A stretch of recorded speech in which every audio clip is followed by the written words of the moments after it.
There's only one thing on this earth more powerful than evil, and that's us. Hi, I'm Nicholas Brendan, and you're listening to the Buffy Back Issue Bin. Welcome to the Buffy Back Issue Bin, the show where we go through all of the Buffy and Angel comics that are canon chronologically. I'm Zach. I'm Emily. And hey, bunch of random new people. Hi, guys. We record the show a bit in advance, just, so we're not rushed ever, even though we're kind of falling behind. Yeah, life kind of got in the way there. Yeah, whatever. But for whatever reason, we grew almost 50% within a couple of weeks. So welcome. So, hey, where'd you guys come from? Don't mind that you're here. Just kind of enjoy it more, but... Welcome. Hey. We're excited that you're here. I don't know why there was a sudden boost. I'm excited that you're here. Well, it's a good time to jump on, because here we are, new season with Angel and Faith. Season 10, Part 1, Issue 1. Where the river meets the sea. Page 1. Oh, panel 1. Well, prior to that. This new season is written by Victor Gershler, who did the Spike miniseries last year, A Dark Place, and new series artist Will Conrad, although he's worked on Whedon books before he did the very first Serenity series, and the second one. Huh, I don't know anybody who has a page from that on their wall. It's actually the first page I ever bought. Yeah, I know. And I'm looking at it, kind of. This is obscured by recording foam. Yes, I'm really too short for the recording foam. Yeah, that got me started on everything. A pricey Literally hobby. Everything. What's the most expensive hobby I can come up with? I bet it would be something like skiing. That's very pricey. I do that. I know, but not very often. I suppose. Art collecting. It's a thing. You art collect more than you ski. I do. You actually snowboard. I didn't feel the need to clarify. I did. Alright. So we start off in London. England. In Magic Town, actually. For those who may not remember, or those who are new, because there's... Where did you come from? Just so we're clear, we're really happy that you're here. It was just a strange little bump. Last season, there was no magic. Angel blew up a bomb. Now there's magic in England, and he kind of ruined things. Well, making them better. Bomb. It was a magic bomb. Magical bomb. Some people turned into flaming monsters. Some people just got their magic back. And their groove back. Like in... Like Stella. The Emperor's New Groove? No. Did you ever see that movie? Yes. Did you really? I'm sure I saw it in theaters. Really? I don't think I've seen it since. You saw it in theaters? I loved that movie. Why did you see it in theaters?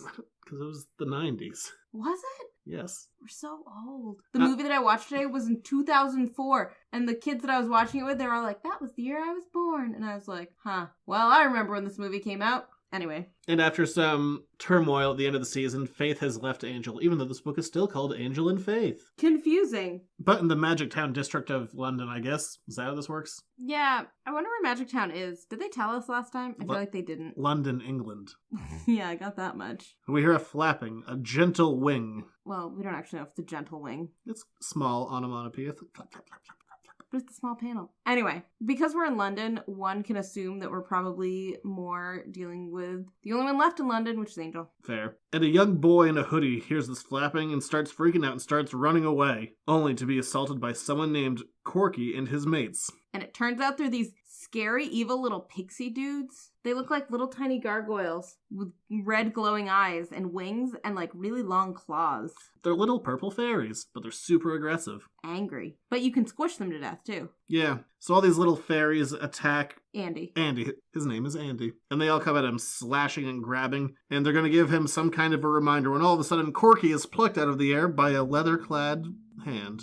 Well, whatever. We know what you meant. A hand attached to a leather-clad arm. Yeah. Yeah. Or he could have been wearing leather gloves. He's not. Because Angel don't wear gloves. No. Instead, he squishes whatever pixie's in his hand. Not that well, because it bites him and flies away. Yeah. And Corky tells his lads to show Angel who's boss around here in Magic Town. It's an interesting fight to start off with, because they're not like a vampire in an alley. It's not a big demon. There's these little tiny fairies. But there's a lot of them. Yeah, they're maybe 6 inches tall. Angel decides to Captain America the problem and throws a trash can with like a shield, killing one of them. You went Captain America. I went the Turtles game that you made me play, where you could hit like trash can covers off and use them as weapons. Sure, why not? Do you remember that game? Yeah. Corky tries to be all high and mighty above Angel, big and tough, telling him that vampires are the old way and everything new in Magic Town is the hip cool thing. Yeah, more like little and quick. And Angel pimp slaps him. Is that what that's called? Or backhands. I would call it more of a backhand, but sure, it's a spap. It's not a slap. So dismissive. The most dismissive way to strike down your enemy. And then he snaps another pixie in half, so... Yeah, he's real violent. He's real killy. Except, to be fair, the pixies are pretty violent, too. So I can kind of see where he's going here. And they're big enough, and there are enough of them, that they could actually cause a lot of damage. But here's what's a little strange about this, because all these pixies were turned into pixies because of the magic bomb. Yes. So these are people that got turned into demons because of Angel. He's super okay killing them all. Yes, but to be fair, they're super okay with killing him. Yeah, They threatened him first, I guess. They bit him. Yeah, whatever. And Angel gets the boy in the alley now that they've all retreated. He's like, it's okay, my name's Angel. And he runs away. He's like, oh no, I'm not dealing with you. Yeah. As Andy runs away, he mentions that she mentioned that he'd be there, and he gets confused. He's like, she? Who is this? And seeing as how Angel is out of friends, he goes to the only place he can, back to the old home of Rupert Giles, where his aunts are now living. Yeah. Free of charge? Well, weren't they always living there free of charge? Yeah, but now Faith and Giles are gone, so hopefully they're paying something. I feel like they didn't ever pay Giles anything, because they always lived there. But anyway, Lavinia and Sophie have their magic back too, which is great, because they use magic solely for vanity. Being young and hot. And one of them had a spell that went terribly wrong, and she now has hair that is growing out of control. But not like super, super fast, but just, Out of control. let's call it 100 times normal speed. Yes. So it's not like she's just covered with hair that's shooting out of her, but it is growing faster than someone can deal with. But what we're learning here is that just like with Buffy's world, which makes sense because it's all the same world, that the magic that came back is not exactly the same magic that left. So Lavinia and Sophie bought this spell, but the spell doesn't work quite the same way because the magic is different. The rules are different. And they mentioned that everyone in this area is scared now, that everyone looks different and has different powers. No one knows what their own neighbor looks like. They can't trust each other anymore. And that Angel should get over himself and not everything is 100% his fault. It wasn't actually like he made the bomb and blew it up maliciously. Right, but He Angel was a being... victim of circumstance. He was, but Angel being Angel does not listen to that at all, and instead tries to find out who she is. / Corky. Yeah, really he just wants to find this new fairy. Pixie sounds more threatening than fairy. I don't know. Sure, Pixie. Yes, Pixie is so much more threatening. It sounds more threatening.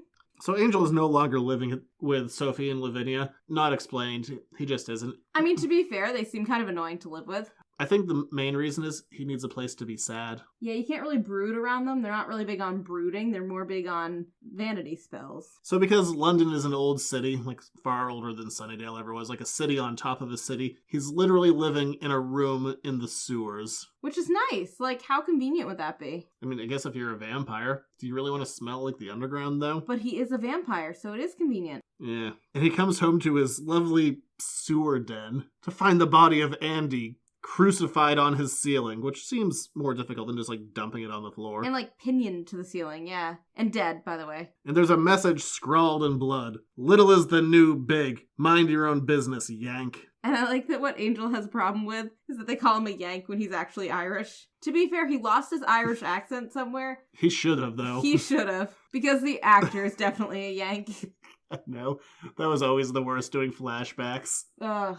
Ooh, that is, That was always the thing that bugged me, too. There was, zero transition between, this is Angel slowly losing his Irish accent. Also, it doesn't really make sense why he would lose it, but whatever. All of a sudden, it was just old Angel has an Irish-ish accent. Air quotes. And new Angel is just American. But Angel can't let this stand as, there's a body in his house. Unpleasant, probably. On the ceiling. Even harder to get down. He doesn't have little pixie wings to get it with. No, but now that's a great image. So he does what he does, and he starts going around town asking questions. / beating people up.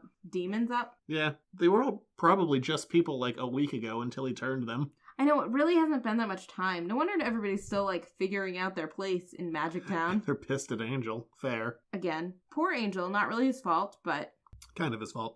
He didn't help things. So after going to X number of bars and X number of alleyways, he finally finds himself at a door, and he does what he does best. He slams the door in. He kicks it open, incapable of using a handle. Well... Is it a germ thing? Maybe. That would almost make more sense. Is he afraid of germs even though he's a vampire? He just doesn't like the tactile feel of grime. Who does, though? Like, now that you put it that way? I don't know, so he just kicks doors open, or windows. It's Good his for thing. him. So he thinks he's finally found Corky and the other pixies or fairies or little purple demons, only to find a horde of people. Sad people. He's like, ooh. With soup. Are you guys helpless? I help the helpless. Sometimes. Do you want a business card? Sometimes it's the hopeless. There's an angel on it. And everybody's like, she said you would come. She's in there. And he's like, who is this she? Why are we talking about she? Side note, for like half a second. I know what you were going to think. I was so excited. We already did that one last year. I know, but I wanted it to be Drew again. I always want it to be Drew.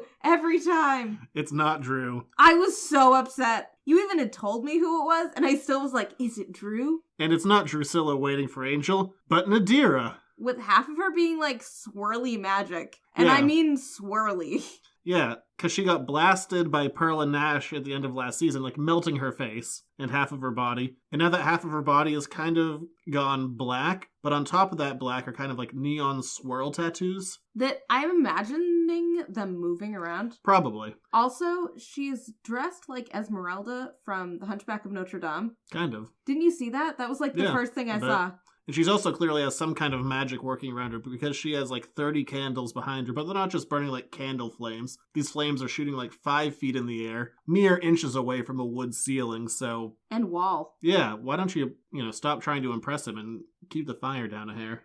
Well, I guess if she's swirly magic, she can also put out the fire? I don't know. Well, I know. And she's super happy to see him. She's like, Angel, what's up? I hear you're going down the wrong path again. Let's fix that. Yes. And actually she says, Angel, at last, come in. Like, she's been waiting for him to come in all along. Meanwhile, Angel's like, do you know where Corky is? I really just care about Corky. And that is plot number A. Oh, we're numbering our letters now. Yeah, why not? Well, there you go. And then let's deal with Faith. The second half of our friends. Faith is back in America. Actually, we've seen Faith from a different angle during the same exact time period because Faith is back in... Santa Rosita. Santa Rosita, that's where it was. I was going to say San Francisco and I knew it wasn't right. Yeah. With Billy, except he's not here. To deal with the zompires. But no one knows that Faith and Kennedy are on their way. They're driving around and all of a sudden a zompire jumps on top of their car. Faith crashes it. She's a real Buffy that way. Does Buffy crash a lot of cars? She's not very good at driving. Oh.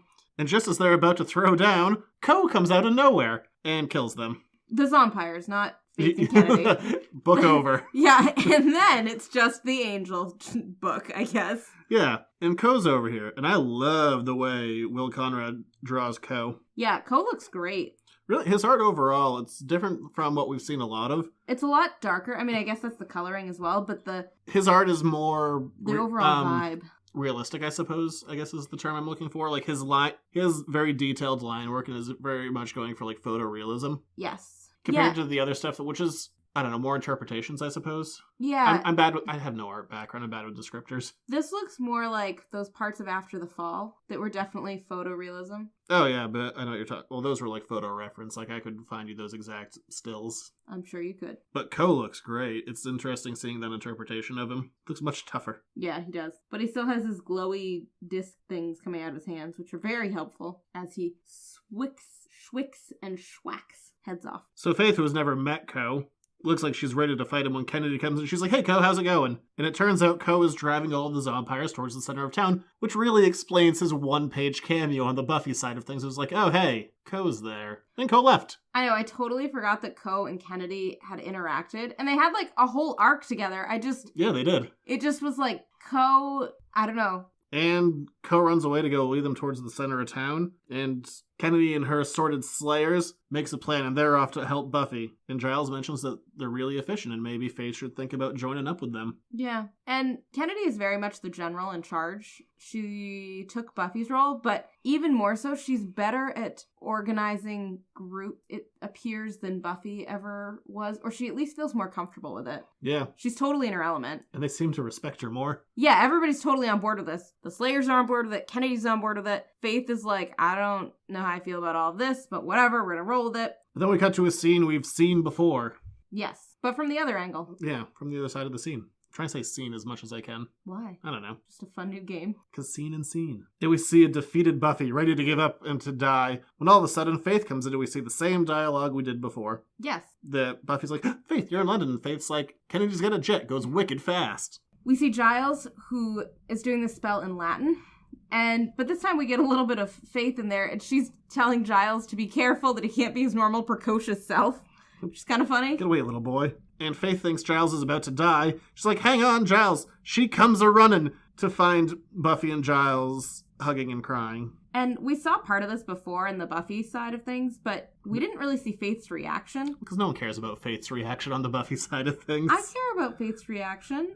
And Faith is notably upset. She turns away from this lovely moment to go kill some things. It's a good stress reliever. Yeah, and she says 5 by 5. It's probably my least favorite We all know, thing. dear. You mentioned that clear? it. Oh, yeah. Good. And we cut to right after the battle. Everyone's won. Xander is tousling Giles' hair. Dawn's shirt has kind of changed. That's fine.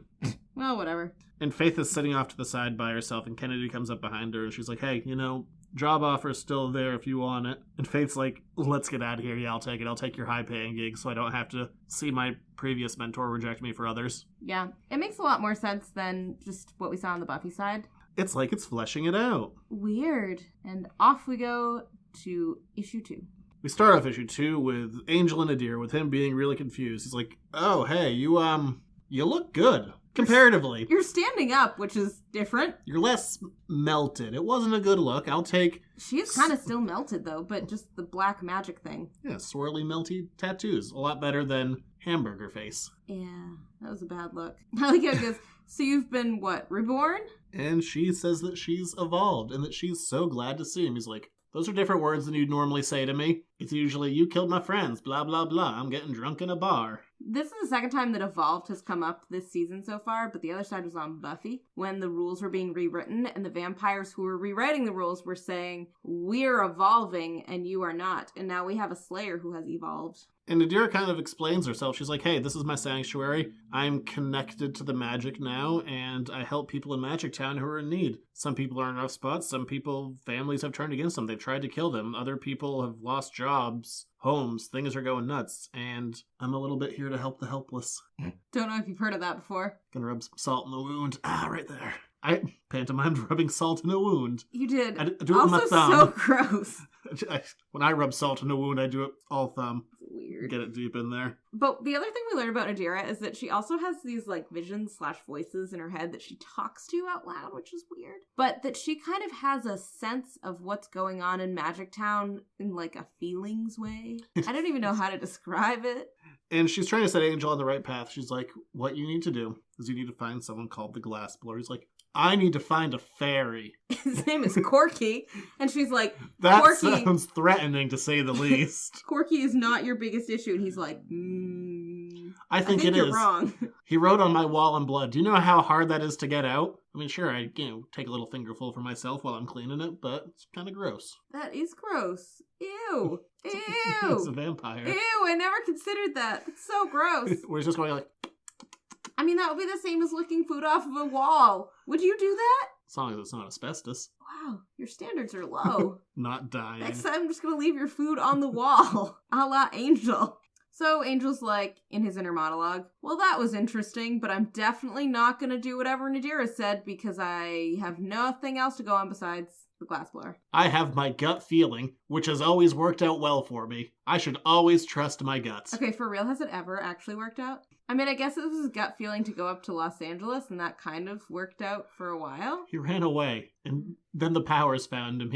That wasn't even his own work. Well, I mean, yeah, there's a few small examples, but overall, no, he's bad at this. So again, Angel starts asking around at his usual places to try and find Corky. He's like, tell me where Corky is. And everybody's like, Corky is not worth going up against. Corky owns Magic Town right now, so just leave him alone. And Angel's like, never! And also, please stop ruining our bars with your violence. Do you know how hard it is to run a small business? I guess you do. You somehow ran a detective agency. Out of an old abandoned hotel. Maybe that's what you need to do. Move your comic shop to an old abandoned hotel. So Angel gets a hot tip from one of the bars so he just doesn't beat people up. Yeah, and the bartender was like, please just don't tell him at all ever where you got this information. And Angel goes back down to his... He just could have stayed at his house. He goes back down to the sewer. Yeah. Where he is punched in the face. By a giant Minotaur. Minotaur? It's definitely a Minotaur. Thing, wearing a loincloth. Well, you know, at least he's modest. I suppose. It's kind of ragged. It's a Minotaur with 4 tusks, 3 giant meaty fingers, and he stands about 10 feet tall. And so Angel calls him Porky. And he says, Corky and Porky, quite a team. Which, that's not very good, but it was kind of funny to read out loud. Also doesn't sound like a line that would come out of Angel's mouth. Corky and Porky. Yeah, I don't feel like he was big on puns. Rhyming? Yeah.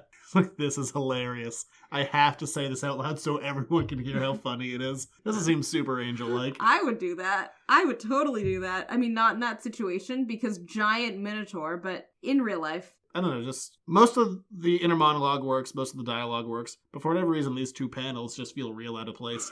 He goes, if you think I'm going to roll over for a couple of jokers like you... Again, would Angel say jokers? No. Also, Angel doesn't normally talk that much when he's, like, in a fight situation. That's more of a Buffy thing.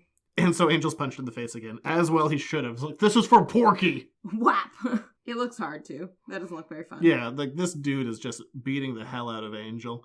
And it doesn't go well, and he ends up drowning Angel in the sewer until Angel stops moving. And then Corky, because Corky's there too. Did we mention that? Yeah, he's just there yelling from the sideline. So Corky also brings up a really interesting point. Can vampires be drowned? They don't breathe. Only in that one episode of Buffy where it didn't make any sense. Okay. That was in season 7. How did they not have the rules down by then? But here in Angel season 10, are we in season 10? Yeah. Here in Angel season 10, the answer is a no. Yeah, I love this. This is probably my favorite page of art in the whole first arc. Really? Yeah, probably. It's so nasty and violent. It's gross. It's good violence. It was maybe why it was less my favorite. So the giant 3-fingered Minotaur is holding down Angel face down in the sewer. Gross, by the way. At least the water looks cleaner than I think it probably is. Like, at least they made it like a bluish color, not like a brackish color. And Angel reaches behind his head, takes both of the fingers, and just snaps both of them, one in each hand, because they both fill a hand. And the Minotaur shoots up, screaming in pain. You can just see these fingers pointing in the directions they shouldn't be. It's so gross. It's real awesome art.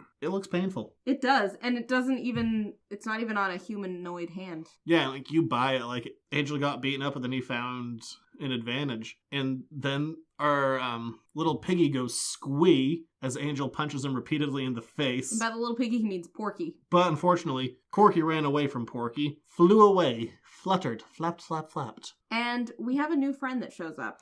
A new friend? Inspector Brandt, who tells us that Corky's last name is Smallwood, ironically. Because or he's small. appropriately. He always did know when to hoof it, and since Angel seems to be big on the puns, he's like, no, hooves are over here. Pointed at the Minotaur, but he missed his chance. Anyway, Angel still has on vamp face when he's talking to Inspector Brandt, which I think is really interesting. So yeah, we have Inspector Brandt, who's going to be here to deliver exposition and send Angel on assorted little missions throughout the season. Yay, Inspector Brandt. Hey, buddy. So he's kind of like Dowling. A little bit, but British. British Dowling. So they go back to the bar to get a drink, and Brandt gives some backstory on Corky. Apparently, before he was turned into a little pixie, he used to just be a purse snatcher. And he's getting power and intel from someone, but Brandt doesn't know who it is, and he's willing to work with Angel to help him get to the bottom of this. Could this be a budding new best friendship? No. Yes. But, you know, he certainly is convenient. And Angel asks him about the glassblower because Angel is now feeling rather chagrined that... He didn't listen to Dindira after getting his face shoved in poopy sewer water. He's like, maybe I should have listened to the other lady. Also, he got beat up by a Minotaur. You're really obsessed with the sewer water here. I feel like the Minotaur was more of a threat, but sure, the sewer water was grosser. I mean, he'll heal from the punches. Will you heal from the indignity of having your face rubbed in poop? I feel like if you live in the sewers, it's kind of an occupational hazard. I suppose. Residential hazard, maybe? Gross. All gross. All gross. You're gross, Angel. Enjoy cleaning the blood off your wall. The most hygienic thing about your life. Ew. Nobody tells you how gross being a vampire actually is. And ending the Angel side of the story kind of on an anticlimactic note, Angel goes, you know anything about the glass blower? And Brandt goes, nope. And that's the end of the Angel story. So back to Faith. At least in this issue. these two stories are happening simultaneously, but just for the sake of an audio podcast, it works a lot better to split them up. So Faith will have the more definitive end to the issue versus just a guy going, nope. But on the Faith side of things, Faith is off on Kennedy's private jet, who was like, hey, we have a full shower in here if, you want to clean up after killing things. I mean, you're pretty lucky you haven't had your face rubbed in sewer water today, so you might not need one. And Faith turns down the shower offer. I don't think I would. If there's a private jet with a shower on it, wouldn't you just want to try it out? Yeah, she just flew from England, killed a bunch of things, got into a car accident, and Faith is like, nah, I don't need a shower. And she's just being sad about life, thinking back to her parting ways with Giles mere minutes before. Don't know why these pages weren't reversed. Well, it's like a flashback for just a second. Yeah, I don't know. We have one page, then a flashback to something that happened mere minutes before, and then before the page is even done, we're back into the present time. Yeah. So we find out that Giles said goodbye to Faith. He came running back to say goodbye to her. And he has a weird line. He goes, it's true. I chose Buffy. It is a weird line. Because normally Giles is not... He doesn't really say that he chooses anyone over anybody else. It's She's more not like, a Pokemon. No. I didn't really think about it that way. But then he tries to, backpedal on what he came running after Faith to tell her. That he really thinks that Faith is more independent than Buffy. And Faith can handle being alone, but Buffy can't. If anything, Faith probably needs people more than Buffy. Yeah, if anything, Buffy was just alone. Kind of. I mean, she didn't really have a home. She has all of her friends around her, and Faith is like, go off with Kennedy. You two know each other so well. Yeah. I know that you just lost Angel. Also, Giles out. Peace. Yeah, and not only Giles out, but Giles out and I choose Buffy over you, so all of your fears are confirmed. Yeah. So he's had two weird lines in both arcs so far, because over on the Buffy side of things, he was like, I can't be your father figure anymore. Weird line, 12-year-old. Really follow yourself. And on this side, he's like, I choose Buffy. Also weird line, because Giles would never actually admit that he was their father figure. I can't ever imagine Giles being like, yes, I am your father figure. He just would be. But if they ever tried to say that, he'd be like, no, I'm more of a fun uncle or something. And then... Funkle. No. That's the word Giles would use, Funkle. I don't think it is. I think that's what you would use. No. You'd be like, started with dad jokes, so...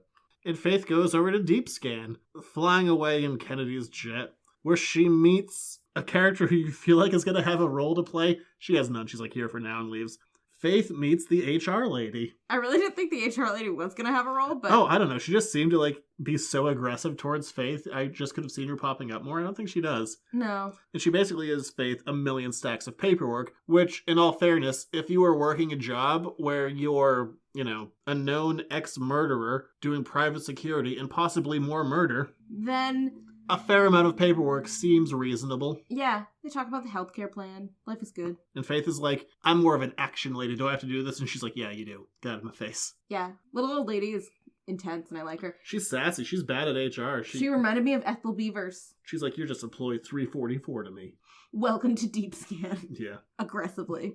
We're so happy to see you. Do you know who has to file this paperwork? It's not you. I know. You'd think they do it all on the computer at Deep Scan. Don't know what to tell you. I don't either. It's more visually interesting to give Faith a stack of paperwork. To give her an iPad? Yeah.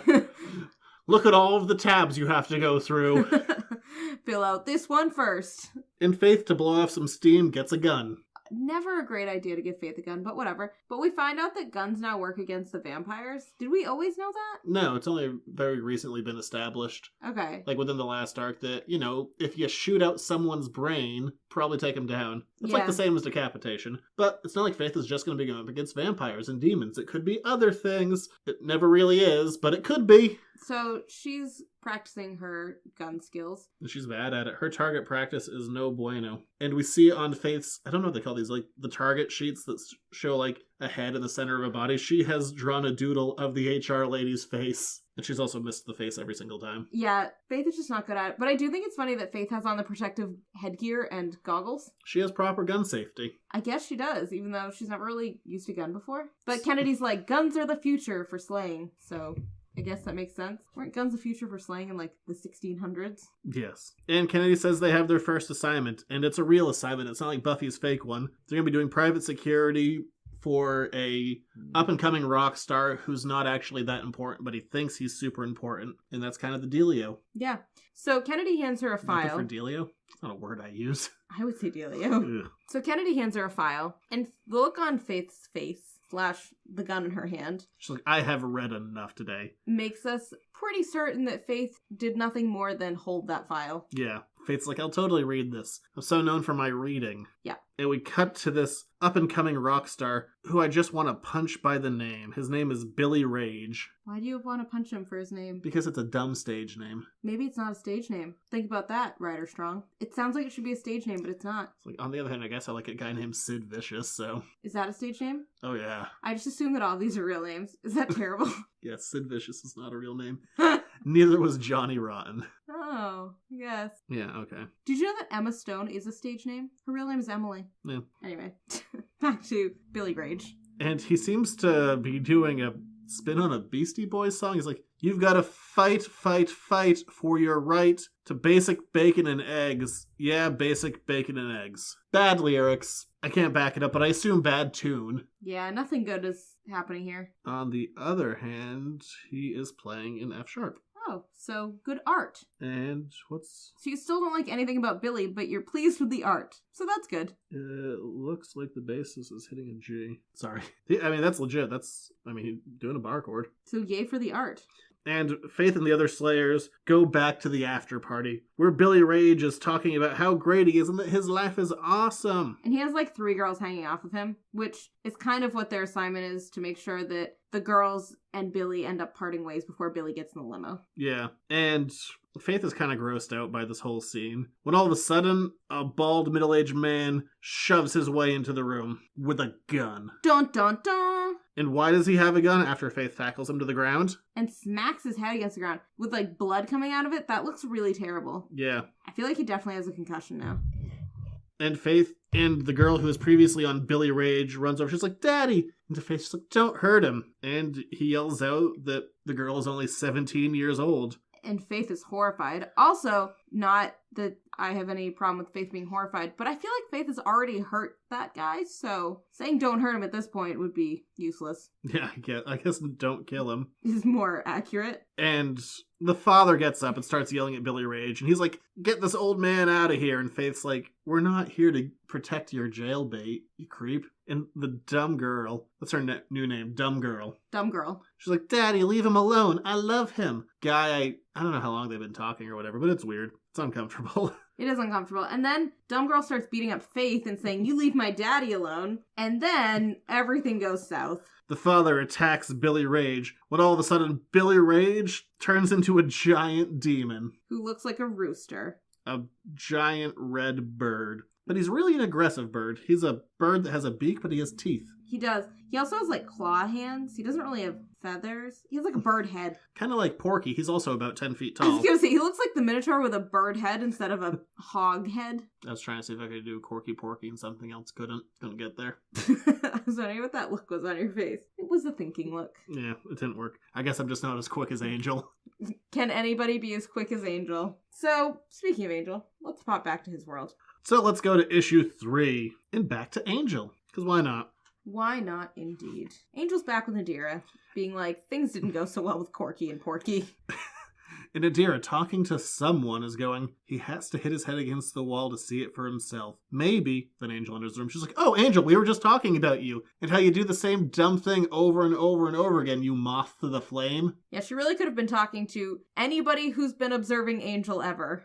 Us. She could have been talking to us. Yeah. It's okay. You don't need to explain him to us. We already know what he does. We've seen this dumb behavior before. And she's like, I'm sorry your pixie hunt didn't work out. Did you have a lovely chat with Inspector Brandt? Yeah, and so we're getting more of Nadira's weird, it's not really premonitions. It's like she can see what's happening. He's like, you haven't been followed? She's like, no. I do like her description, though. Angel, you're like a hole of blackness that all colors swirl around and disappear into. I couldn't look away from you if I tried. Ironically, half of her body is like a hole of blackness with just like swirling colors on top of it. But it was a good description of Angel. And so Nadira again is like, the glassblower. You gotta go to the glassblower. I don't know anything else about the glassblower. I just got that name in my head. So go find out what that means and then you'll find an answer. She's like, I don't know about this. I like doing things my way. She's like, how's that Your way working out? worked terribly. You found Porky. You're bad at this. You've been bad at this. How you've saved the world is beyond anyone. Usually had help. thick-headedness, I think, actually gets him through usually. Yeah. Somehow. He's too dumb to give up. Yeah, just sheer stubbornness. It's like, all right, so I'll go find a glass blower. How do I find a glass blower? I guess I'll go to the one business in town that blows glass. I feel like London should have more than one glass blowing business, but I guess it's Magic Town. Yeah, maybe that maybe only has one. That one district in London. So thankfully he goes to the one business in town that actually does glass blowing. Called Ajax Glassworks. Helpful. And he finds like an old drunken sea captain. Yeah. Who's smoking a pipe. Yeah. Like an old-timey pipe. Yeah. And he's like, there used to be lots of workers that went in and out, but now there's just the one guy left in there, which is very reminiscent of Willy Wonka. The workers used to come in and out, and now no one comes in or out, but the glass gets made, just like the chocolate. So Angel goes in. And is greeted by a booming, ominous voice. Who dares enter the lair of the glass blower? Lair? This is a factory. I know. I feel like lair is a creative word. I'm looking for a guy named Rutger. There is no Rutger. There is only the glass blower. Like, okay, yeah, great, I get it. So I'm looking for you. Cool, glass blower. Real ominous name. And we find out, as Angel gets wrapped in some tentacles, the glass blower is like an octopus? No, I think he's hot glass. But he has like tentacles with like the squishy things like an octopus. He's an octopus with hot glass. He's a hot galactopus. Wow. You said I was making up words. Okay. Galactopus. And even though he's like, I'm not going to answer any of your questions, he just chooses to give his whole backstory. Basically, he's like, hey, before I was a man, now I'm a giant kiln, and I make perfect bottles that can house anything. Yes. And Corky came to him. He brings up Corky. Angel doesn't have to bring up Corky. The glassblower is like, Corky came to me and had a challenge of the perfect bottle, and I rose to that challenge because I can do anything with glass. And Angel's like, so not good that you're working with Corky. He's like, I have some questions for you. He's like, no time for your questions. I make these perfect glass bottles that hold pure magic within them, and Corky comes and gets them from me. But I'm not telling you any information. But that's all you're getting from me. And then he throws Angel out a window. Angel's like, I would have kicked that open myself. He returns to Nadira. He's like, why? He's like, so I found the octopus. Why did you...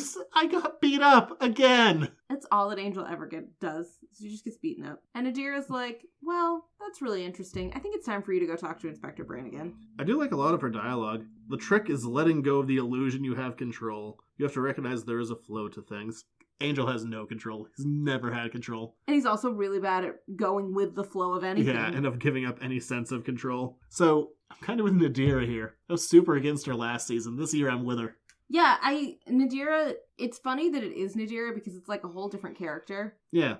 Well, something's happened to her. Maybe we'll find out. Literally, we can see. Things happened. Like, she just kind of like shoos him away. She's like, off you go. I have helpless to help. Yeah. And Angel's like, meh. I guess I'll go. But he does it anyway. Like, he does exactly what she wanted. He goes and finds Brant. And while he's finding Brant, he's like, I don't really know why I'm talking to you, but she sent me here. And then Brant's like, oh, Nadir. He's like, oh. Am I the only one who doesn't know anything? And he's like, yeah, probably. You're not very smart. Yeah, I know. How did everybody else in Magic Town know about Nadira? But meanwhile, Angel's like, I'm going to save Magic Town. I'm going to make Magic Town safe again. But somehow he's never heard of Nadira, so weird. But he does happen upon two boys who are picking up some glass bottles that look suspiciously full of something like magic. Yeah, Angel's like, how could I not have seen it before? It was right under my nose the whole time. Like, people walking? With bottles? In a street? I don't know what Angel's been doing this whole time, but clearly it's not been observing very well. And Angel points out, like, without Nadira pointing him towards Brent, he never would have seen these, teenagers who are off to get drunk. It could just be that. Yeah. He's like, I saw someone with glass, so I knew it had to be the evil glass. Yeah, it's an odd shift, but Angel's super on board with Nadira now, so that's good, I guess. So he follows these boys into a warehouse, expecting this to be the end of his quest. That certainly will go as smooth as can be. Right, because following magic bottles into an abandoned building is a great idea, always. And he's immediately punched in the face, again. By Pearl. Because Pearl's back. Yeah, and Corky. Under the employ of Corky. Although she said she'd work for him for free because she wants to kill Angel with the whole her brother is dead now. Yeah. And Pearl's not looking too good. She's got a big gash across her face. She's blind to one eye. But she seems to have even more power than before. Yeah, she has a lot of anger, so... Yeah, why not? Meanwhile, on the Faith side of things, we're back with Billy Rage. I'm still trying to come up with a rhyme. Couldn't do it. So Billy Rage, now a giant bird demon, clucks at Faith angrily. He does actually.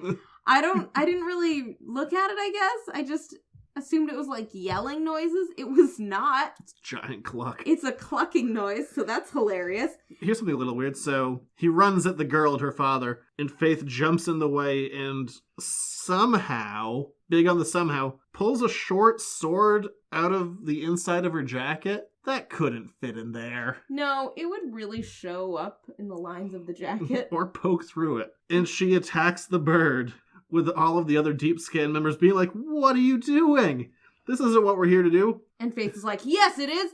I slay demons. There's a demon. I do like that she calls him Foghorn Leghorn. I do also like that she's like, I'm running out of chicken insults here. Rooster demon wisecracks is actually what she says. And as Faith is about to deliver the killing blow, Kennedy runs in and tackles her. She's like, no! Slow-mo. And Kenny's like, what are you doing? We're supposed to be protecting the client, not killing him. And Faith's like, he's a demon. She's like, yeah, it was in the file. How do you think he found Deep Scan in the first place? She's like, oh, I should have read that. Yeah, and then Faith is like, but that girl was underage. And Kennedy has a moment where she's like, underage. But she can't lose face in front of the client. Yeah, and also Kennedy brings up a really, I don't know if it's a good point or not, but it's a true point. She's like, look, we can't make other people do their jobs. We can only do our job. And we've been hired to protect the client. They're supposed to card at the door. We can't do anything about that. Which is gross, but true-ish. I know. It's kind of like yeah, I guess that's true. You can't take all the blame on yourself for things that you can't control, but... Is Kennedy becoming Wolfram and Hart? Sad? I don't know. Is Kennedy becoming Angel at Wolfram and Hart? Yeah, a little bit. And Kennedy's like, I'll debrief you back at headquarters. So Faith goes and gets another gun and starts shooting in the shooting range again. She's still not good at it, by the way. No, and Faith's like, so, I get it, you're gonna fire me, that's fine. Kenny's like, I'm not gonna fire you, I have more faith in you than that. Thankfully, she doesn't actually say that. I wish she But did. why has no one ever used that before? I don't know. She's like, hey, even Buffy screwed up her first mission, and then she quit. And then she gave me back the money, I guess? I don't know. And then she didn't? Things were weird. And Kennedy basically says, like, look, I agree, we can't be dealing with people who are, grooming underage girls, but you also can't question me in front of my employees and in front of clients. Right. Like, that's a discussion to have back at headquarters, not in front of the client, because now also Billy Rage has fired Deep Scan forever, which is fine, I guess. No one really liked him anyway, but a client's a client. And after Faith cools down a little bit after her, gun session, she goes back to the Deep Scan locker room where she's, locker rooming it up, I guess, doing what you do, showering, changing. And she hears one of the other girls who is on the mission with her. And there's some gossip going, like, spill, we hear Faith is the worst and screwed up forever. Which, okay, to be fair to this girl's like, I'm not going to tell you anything, like, you can talk to Kennedy about it, but it's not my place. And then she immediately, with a small amount of pressure, she's like, fine, I'll tell you everything. The other girls are like, well, we hear that she... attacked the client? Yeah, we hear that she was really terrible towards the client. And the girl's like, well, it's almost like she didn't feel like she had to do the homework. That's the problem with those A-list slayers, I guess. They don't always play well with others. Fair? I feel like accurate? That's really, really accurate, yeah. Yeah, she's not wrong. No, and also, both Buffy and Faith felt like they didn't need to do the homework. So again, I would kind of be on the other slayer's side here, because I'm a preparer. And so I would be annoyed if somebody that I was on a mission with didn't prepare for the mission and then was like, I just thought that because I'm the coolest I could get by. Wouldn't that be annoying? Totally with her. Unnamed slayer. Also, I like that they're A-list slayers. Isn't Kennedy one of those? I guess. Issue 4 begins with Angel back with Pearl. We don't need to worry about Pearl and Nash anymore because Nash is dead. Mm-hmm. Okay, minorly convenient because I always mix them up. So now I know it's just Pearl. Solid. Pearl picks up Angel by the jacket. The scruff of his jacket. She's like, this is for my dead brother Nash. You remember Nash, don't you? Also, I'm more powerful now. I think when he died, I absorbed his power. I'm not sure, but it kind of feels that way. Why don't you try it out when I punch you? In the face, against that wall that's 20 feet away. Crash. New drinking game for this arc. Every time Angel is punched in the face, take a drink. Wow, that would not be a good drinking game. You would die. I would die. And Angel crashes into the back wall, destroying some bottles of pure magic. And Corky comes flying out of nowhere, being like, be careful, Pearl. We don't know what's going to happen. Those are pure magic, so if those explode, what would happen to everybody ever? We don't know what your green zappy powers will do to him. She's like, don't tell me how to kill things. So instead of heeding his warning, she instead shoots her green laser bits right at all the bottles of pure magic, and Angel's response is, run away! And so he pulls some of the humans out with him because helping the helpless. Yeah. Kind of his jam. But he's kind of helpless here, so help yourself first, Angel. It's like in an airplane. So Angel starts fighting Pearl, and he punches her in the face. Nice change of pace for this arc. I know. And then headbutts her. That was a weird one. I Look, wasn't expecting that one. He has such a big caveman brow, it's probably fine. Poor Angel. Can vampires get concussions? Because he would be concussed, very much so at that point. And basically Pearl's like, enough of that, flies him high up into the air, and then just starts electrocuting him with green energy. You can see his skeleton. It looks painful. It looks very painful, every part about it. And it looks like Angel's on the ropes. He's gonna die. There's no chance. But instead, he pulls a bottle out of his pocket, one of those pure magic ones, and throws it at her like it's a Molotov cocktail, while it explodes in the air. I was gonna say, it kind of has the same reaction, so... Yeah. It works. And it doesn't, do too much damage physically. It blinds her. Except for the blinding flash of light. Heavy on the blinding. Yeah, so poor Pearl is now blind. I guess poor Pearl? I don't really know. She flies away, she doesn't really know what direction she's going, but she just flies. And Angel falls to the ground with a crash. Conveniently through the same roof he was just pushed through. So, yay. This is also the second leather jacket that's been tattered in this arc. How many does he have? I don't know, more than 2 apparently. Well, good for him, I guess. And then he starts getting attacked by Corky and his pixies, which is just adding insult to injury at that point. Like, the pixies. They come at him with little razor blades. And he's like, what are you actually going to do with that? And then they come at him with little pieces of wood, so better. In all fairness, yeah. Yeah, like, they could actually do that, so cool. And Angel just starts slapping all these little pixies. Yeah. So much slapping. There is a lot of... Very little punching. It's like odd violence. A lot of slapping. And he plucks Corky out of the air and brings him back to Nadira along with a bottle of magic. And Nadira's like, see what this does. And she opens it up and the magic comes out as a nice mist, surrounds Corky, and it sucks him in there like he's the genie from Aladdin. Yeah. And Jafar. And hang on. Wait. And then she puts a cork on Corky. That was terrible, but I guess you've been searching for a terrible pun all night, so that was definitely as good as you're gonna get. And Angel's like, how'd you do that? She's like, I didn't do anything. The magic did it. 'Twas the magic.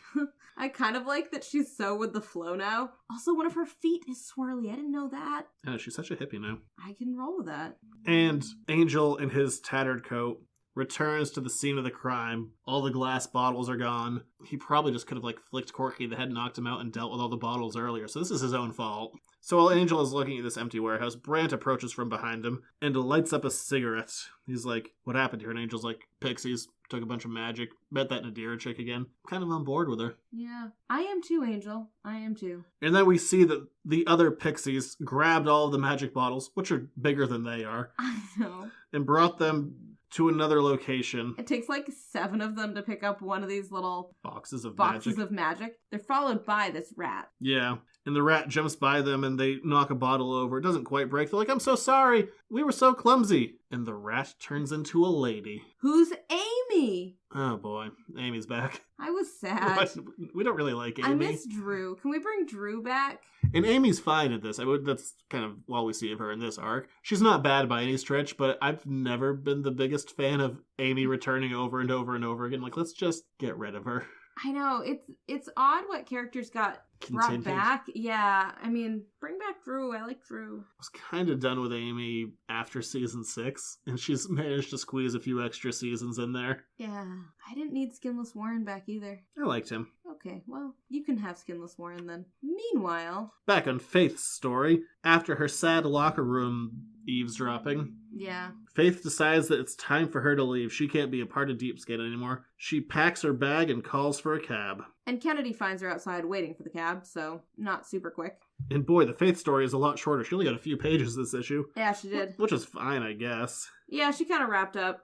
And Faith is packing her bags into the cabin. Kennedy's like, wait, you could make a difference here. We can help you. We can help each other. We can be better. And Faith's like, no, you said I could leave if I wanted to. Clearly, it's not a prison. Yeah, and Faith is like, look, playing with others is not really my MO. I do a lot better on my own. And Kennedy goes, here's a file. Try reading this one and maybe you'll change your mind. And who do we see but dun dun dun, Riley Finn. Who is marked as missing. Which is really sad. So Faith takes it. Yeah, she's back on board because... She might actually read this one too. Yeah, she's like, oh, I know that guy. Kind of. Kind of. I knew him in another body and had sex with him. In the biblical sense, she knew him. I think had sex with him covered it. I liked mine better. While she was in Buffy's body. In the biblical sense. And then they went to church. Also in the biblical sense, I guess. Yeah. That was so funny. Riley rolls up to like, does the initiative know about this? He's like, no, I'm just running late for church. I also like that he was in a full suit for that. It's an event for him. I like Riley. Riley's my favorite. So I'm really sad that Riley's missing. And we finish this first one off with a one-shot titled Old Habits.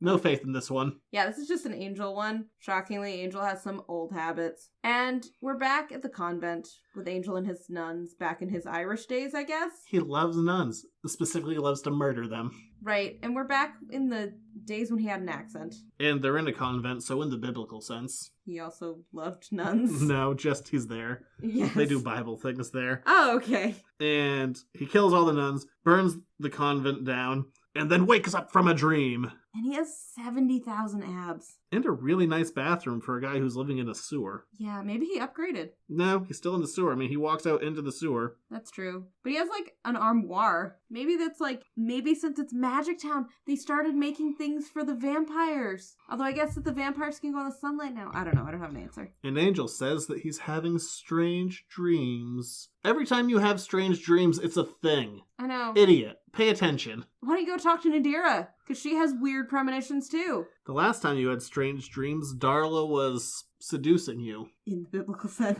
In the biblical sense. Then he tackled Wesley while he was naked, and it was funny. You're such a 7-year-old. You're like, they're naked, so it's funnier. It was. Anyway, so we cut to a random scene with a random lady who looks overwhelmed with her packages after her day's shopping. And tough. Honestly, tough. You've planned poorly. You have too many boxes and bags for your very expensive shopping day. So she just is looking a little frazzled. She gets bumped by a punk. He has a big mohawk and a vest that says Misfit on it, so you know he's hardcore. I do. He also had a leather cuff. So tough. Mm-hmm. That's exactly what it means. And all of a sudden, a very nicely dressed, clean-cut gentleman shows up in a fancy little sport coat and says, "May I help you?" He doesn't even ask, he just says it. He goes, "I'll help you, miss." Definitely not what he sounds like. I'm so sorry to anybody who had to hear that. I was gonna say who actually is not from America, but then I was just gonna leave it at everybody. I can't look at the analytics based on country. I wish I knew. That would be cool. If you are from anywhere, tell us. Even if you're from, I don't know, Maine. So tell us that. Say hi. And he helps carry all of these bags and boxes to her car. And then he's a vampire and just murders her. Right, yeah, not great. And we find Inspector Brandt in the bar where Angel now frequents, apparently. He's like, I get information here. And get drunk. Like, well, he's not even getting, like, a little drunk. Angel's in the back with his own bottle of hard liquor, which is 90% gone. Angel's getting smashed. But he's enjoying himself, so good for Angel. Honestly, what is he doing with his life now? Like, how does he have money? Again, with the how does Angel have money thing. How did he keep buying leather jackets? How does he have this alcohol? Yeah. How does he pay for the sewer room? Why is he drinking alone in a bar with a whole bottle of alcohol? That's going to be stupid expensive. You could do that for like a tenth of that by yourself in your sewer hole. I think you just answered your question right there, so. And Brandt comes to Angel with some information. He's like, there have been a bunch of girls killed recently by vampires in broad daylight. What's up with that? And Angel's interested in this. He's like, vampires can't go out in the daylight. I know, I've tried. Frequently. He's like, it's super irritating. You should cover yourself up. This one time I had a ring that could make me immortal in the sunlight, but I smashed it for some reason. Wasn't super clear at the time, and it's less clear now. It would be so handy. Yeah, you'd be like all of the other vampires now. Keep the immortal ring, idiot. Whatever. He doesn't have it anymore, and the girls are still being killed. So he springs a trap. With the help of Lavinia and Sophie, because, they are attractive, young-ish socialites due to lots of magic. And money. So poor Lavinia gets left as the bait. She gets dumped with all the bags. And Sophie goes off and is like, I'll see you at home, darling sister. Ta-ta. I have to go get my hair cut, which we both need. And so the gentleman comes along in the same coat. Like, didn't he get blood on it? Anyway. It's his murder coat. I guess it's his murder coat. And he's like, let me help you, miss. And so she's like, oh, can you come back to my house? Which is creepy. You don't invite people back to your house, Lavinia. And carry these for me. So Angel, who can't go in the sunlight, runs through the tunnels. He's like, haha, I'll cut them off at the pass. And then they're doing some construction under there. He's like, crap. Long way around. I know. Podcast Dog's also irritated by the construction delays. And Lavinia goes inside to find Sophie. She's like, oh, where's Angel? She's like, not here. Did you just invite a super strong daylight vampire into our house? And she's like, why, yes, I did. You'll be glad to know. And so Lavinia and Sophie start trying to stake him, but they can't. I like them so much. They are the best characters that have come into the comics. They really are. He walks into the kitchen and goes, ladies, I'm feeling peckish. I thought with my tea, I might have a bite. And he goes vamp face. And Lavinia goes, oh, darling, really? And Sophie goes, that can't be your banter. I know, they are charming. They are by far my favorites. They might even be more my favorites than a lot of the established characters. I know. They're definitely the best things I wish that have that come they out of the had comics. made it into the TV show. How great would that have been? They were supposed to in the Ripper spin-off show that never happened. Well, that's sad. Thanks, BBC. Love BBC. Don't disparage them. They took them away. And then he goes, I do so enjoy being scolded. I think that's why I pick older women. The most insulting thing you could say to these two. And they're like, older! And they break out some stakes, because obviously they just have stakes in the kitchen. And try and take him out, but he's too strong, what with the new enhanced vampire things. So instead, they hit him with a frying pan, like it's a Looney Tunes cartoon. Which was also effective in the, kind of knocking him out and getting him away from them. They try and set him on fire, they shoot him with a crossbow, but he just turns into fog. It's not very helpful. And then he turns into a bat, but then the crossbow turns him back into a humanoid vampire. And Angel shows up, grabs him by the neck, and throws him into a wall. And then cuts off his head with a really big sword. Handy. So now Angel has found out that the new vampires can go in the sunlight, can turn into bats, can turn into mist. And they're tougher than him, even though he kills them every single time. So, Yeah, whatever. And Angel's walking down the street. He's like, things keep changing. Maybe I should call Buffy, but I probably shouldn't do it. I'd like to figure out why vampires are different again, but I guess that's just one more thing to keep me up at night. And we see the newspaper, and it shows that 6 are dead in a convent fire, just like his dream. It's like that time that he had bad dreams that Jeremy Renner was controlling. Every time you have bad dreams, it's the thing. Yeah. Why haven't you figured this out? Okay, so as much as I enjoyed that one shot for the Sophie and Lavinia element of it, I have a few problems with it. So problem the first, there are other people that he can call besides Buffy. Like, Giles is over there now. Or perhaps he could have talked to, I don't know, Faith or anybody else that was over there dealing with the new vampires, and they could have collaborated on this new information. Or Alistair. Or Alistair. Literally anybody. There were so many people he could have talked to instead of Buffy. He could have talked to Spike. Instead, he was just like, no, I can't talk to Buffy, so I can't talk to anybody. Yeah, he could be like, hey, little vampire buddy, what's going on? Yeah, or like, he could have called Willow. He could have done anything. There were so many options, and he didn't take any one of them. And the other thing is that we, as the reader, didn't really learn any new information in this one. And I mean, we learned about Angel's dreams, which is important. It is, because unlike last season for both Buffy and Angel, like, we're immediately working towards the finale. Which I'm glad about. Yeah, like, it's not this whole thing of like, oh, no seeds were planted, and then bam, we're just there, and they could have built up to it. This season, we're starting with the seeds that are going to bring us into the last arc. I guess the other thing that bugs me too is that, okay, so the whole Buffy arc was dealing with all these new things that the vampires can do, which is really important. So why wouldn't you communicate that with Angel, who you knew was also working against demons on the other side of the world? At least to see if that was a common phenomenon or if it was just a California thing for whatever reason. California. I don't know. I think that's by far the thing that bothered me the most out of this whole thing. But that's your answer for everything, is why don't they pick up the phone? Yeah, why don't they pick up the phone? They pick up the phone to call Spike back from, like, the bug ship, but they don't pick up the phone to be like, look, really important things are happening, the whole rules of magic are changing, let's collaborate on what we know. Instead, they're just like, I'm gonna not tell you anything. You have to figure it out from your weird nightmares. I'm of two minds for this first arc. On one hand, it feels like it has a strong base. On just the character voices are down pretty well. The art is really strong. But I've said it before, and I'm sure I'll say it again. Angel is not the most interesting part of his story. I know. The people around him make him interesting. And when you isolate him, and this time seemingly for little reason, like it's not like he's going dark or bad or has some kind of like grand plan. He's just kind of by himself. He just kind of got abandoned. Yeah. Everybody left him and he's like, I guess I'll just stay here, guys.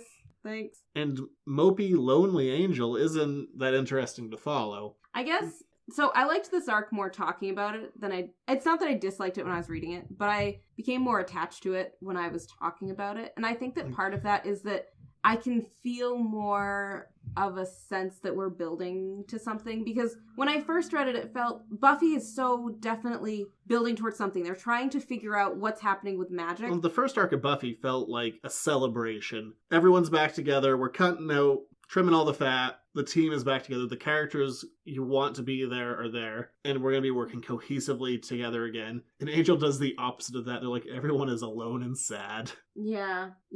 And I guess the thing is that last one shot just super emphasizes that Angel is alone and sad, because the nightmare thing, that's super important, and I love Lavinia and Sophie, so I'm cool with all of that. They're the best. But the information that Angel gleans from that whole problem at the end could have easily been communicated in a different way, and then we could have played with Angel's nightmares in a different way. Do you know what I'm saying? Yeah, and I'm going to again say I'm of two minds of a thing. Buffy was all about going back to the status quo, which to a point I'm for and to a point I'm also against. I like the idea of moving a story forward. The reason I think it might work a little bit better here is just because you don't have time to establish a lot of new characters, so returning to the status quo is the easiest way to play with character and plot while not trying to introduce other things. And it's also a shorter season, right? Overall, yeah. But I'm also against going back to the status quo because then it kind of feels stagnant. Angel never goes back to the status quo, ever. But you do love everybody together. But yeah, I don't know. So I'm of two minds of it. I don't know, and I don't have like an answer. I'm not saying like one way is right or one way is wrong. It's just more if I can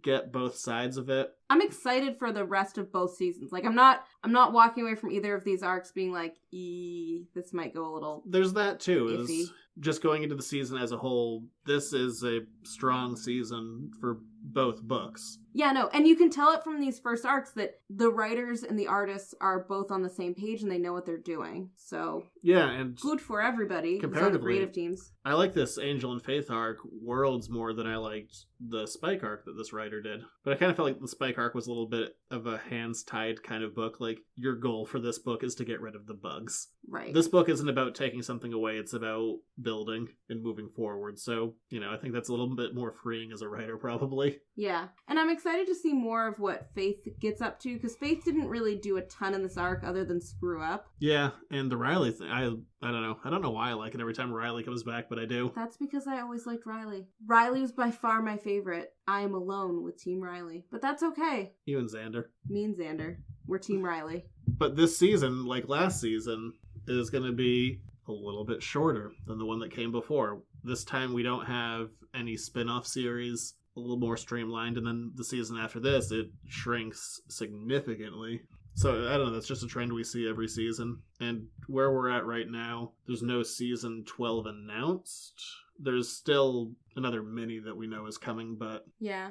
I think that last season was a pretty good length, and I think that this season is going to be a pretty good length for a season to give enough time to develop something, but at the same time, season 8 was overwhelming. Season 8 was too big, too much. Yeah, So there you go. On to Buffy next again. Yeah, we got Buffy next week, where I forget what happens. We haven't read it yet. Things happen with Buffy. What is next for and Buffy? And the gang. Probably Giles will be there. Maybe even Xander and Dawn and Willow. And the rest. Of the Scoobies. We'll be back next week. We already said that. It's just how I kind of segue into my end tag. And segue. If you want to find us on the internet, editorsnotecomics.com, Facebook, Instagram, Twitter. You can find it all on the website. If you want to get the show a week early every single week, patreon.com/editorsnotecomics, $1 a month will get you more information than you can shake a stick at.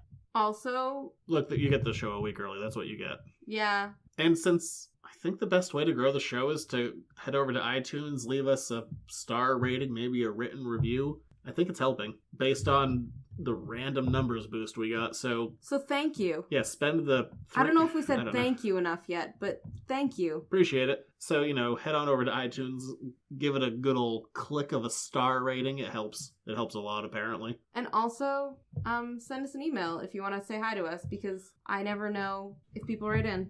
At editorsnotecomics@gmail.com. That'd be fun. Talk to us. Also, I don't know if it's going to be out, but if anybody's going to the Rhode Island Comic-Con, we're going to be there. I have no idea, timeline-wise. I don't either, but if it comes out after it, it's November 10th through the 12th, we're going to be at the Rhode Island Comic-Con, or we will have just gotten back from the Rhode Island Comic-Con. I have no idea. But, on the off chance this does come out before, come say hi to us. But what's going to be funny is I'm going to cut this well in advance. I'm going to forget that you said that. So and it's just going to be in there. Yeah, so, I covered both bases. We'll let you know. We'll be back next week for Buffy. Bye.